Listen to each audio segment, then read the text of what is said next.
6 p.m. Assalamu alaikum. This is Radio Pakistan. The news read by Daman Zaman. The headlines. The foreign minister says Pakistan has credible intelligence that India is planning another act of aggression against it.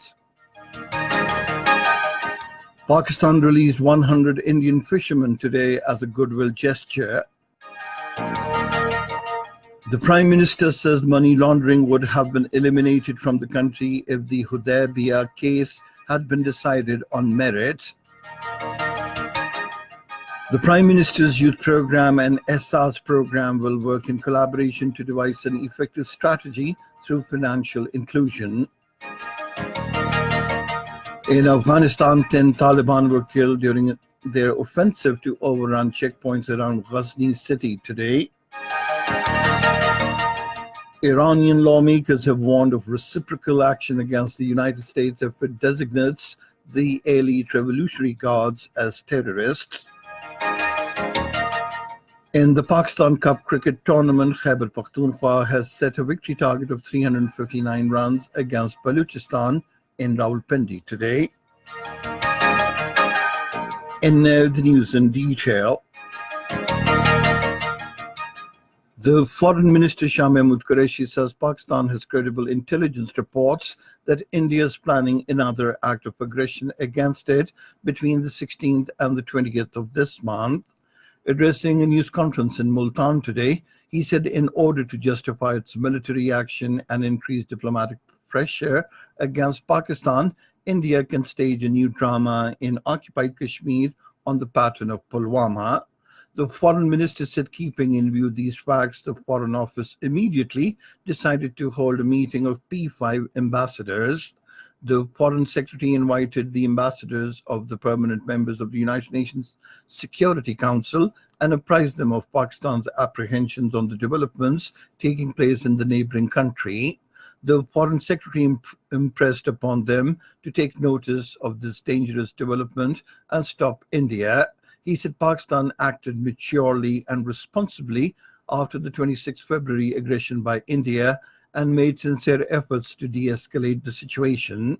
He said on the 26th of February, when India violated Pakistan's airspace for the first time after 1971, the international community remained silent despite fully knowing that it is a violation of international law and the United Nations Charter.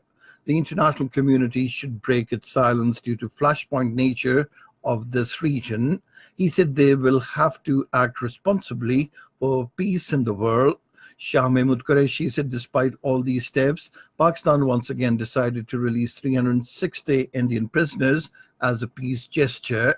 He said Pakistan wanted the international community to acknowledge that who was endeavoring for peace and who was putting it in jeopardy. Out of frustration, India is now doing new planning, and he said we fear of another aggression by it. Shah Mahmood Qureshi said Pakistan has decided to share its information with the international community in order to expose the Indian designs. Replying to a question, the foreign minister said Pakistan reserves the right to defend itself in case of any aggression. He said the role played by Pakistan's armed forces and the nation displayed that we are united against any misadventure by the enemy. Pakistan released 100 Indian fishermen from Karachi jail today as a goodwill gesture. They will be taken to Lahore and handed over to the Indian authorities at the Wagah border tomorrow.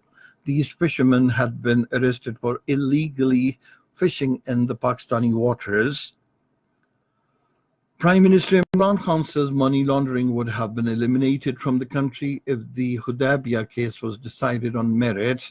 Talking to the Information Minister Chaudhry Fawad Hussain, who called on him in Islamabad today, he said NRO given to the Sharif family by the then President Pervez Musharraf affected the decision. The Prime Minister said, unfortunately, NRO in Hudaybiyah case was used as model in other cases of money laundering. He directed the Information Minister to share these details with the public through media and expose those who are misleading the nation. Over 875,000 people have so far been registered at the Pakistan Citizen Portal, including more than 80,000 overseas Pakistanis. The portal received more than 604,000 complaints, of which around 450,000 were resolved. The portal is working according to the vision of Prime Minister Imran Khan to address the complaints of the citizens. Prime Minister's Youth Program and ESSA's program teams would work together to devise an effective strategy through financial inclusion. An agreement to this effect was reached during a meeting between the Special Assistant to the Prime Minister on Youth Affairs, Usman Dar, and the Chairperson Benazir Income Support Program, Dr. Sania Nishtar, in Islamabad today.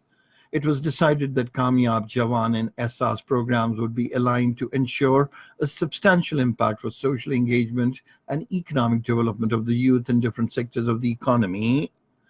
This is Radio Pakistan. The Governor of Punjab, Chaudhry Mohammad Sarwar, has urged the United Nations to resolve the Kashmir issue in the light of the United Nations Security Council resolutions. He said this during a meeting with the Pakistan Permanent Representative to the United Nations, Dr. Mali Halodi, in New York. He said Pakistan will continue to extend diplomatic support to the Kashmiris in occupied Kashmir. Dr. Mali Halodi briefed the governor on the recent developments in the United Nations regarding the Indian aggression across the line of control. In Afghanistan, 10 Taliban were killed and 6 others injured when they launched offensive to overrun checkpoints around Ghazni city today. In a statement, the army spokesman said a group of militants launched offensives to capture checkpoints in Zargar and Antan areas, but their attempts was repulsed by the security forces. The Iranian lawmakers said they will take reciprocal action against the United States if it designates the elite Revolutionary Guards as terrorists. The state news agency IRNA quoted a statement issued by 255 Iranian lawmakers saying they will answer any action taken against the force. They said leaders of the United States, who themselves are creators and supporters of terrorists in the region, will regret this inappropriate and idiotic action. Turkey has criticized the Israeli Prime Minister Benjamin Netanyahu as irresponsible for saying he would annex Israeli settlements in occupied West Bank if he wins Tuesday's election. In a tweet, the Foreign Minister Mevlut Cavusoglu said Prime Minister Netanyahu's irresponsible statement to seek votes just before the Israeli general elections cannot and will not change the ground realities. In Syria, 15 people were killed in shelling by the government and insurgent forces in northwestern part of the country today.